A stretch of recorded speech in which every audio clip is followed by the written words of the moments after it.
అంటే మన జీవితాన్ని ధర్మం తెలియక మన జీవితం మొత్తాన్ని ఇంకోళ్ళకి హ్యాండ్ ఓవర్ చేస్తాను. అదే బానిసత్వం అంటే. బానిసత్వం అంటే అదే.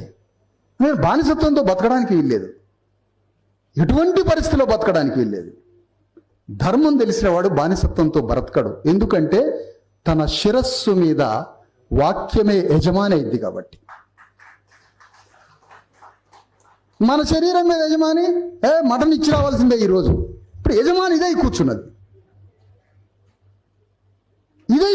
యజమాని.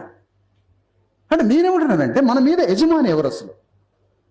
ఈ భూమి మీద నీ శరీరం భూమి మీదకి వచ్చిందంటే ఎవరో నీ తరఫున ఆర్గ్యుమెంట్ చేస్తున్నారు. నువ్వు ప్రాణంతో బతకాలని, నువ్వు చల్లగా బతకాలని, నువ్వు అన్ని సౌకర్యాలతో బతకాలని నీ తరఫున కన్నీళ్లు కార్చే ఒక తల్లి లాంటి ఒక మాతృత్వ గుణం ఉన్నటువంటి ఒక తాత్వికుడు ఎవడో శత్రువుతో యుద్ధం చేసి కొట్లాడి పోరాడి వాదించి వాదించి వాదించి ఆ యుద్ధంలో గెలవబట్టే మనం బతికి బట్టగడుతున్నాం. నీకు తెలియకుండా జరుగుతుంది ఈ ప్రోగ్రాం.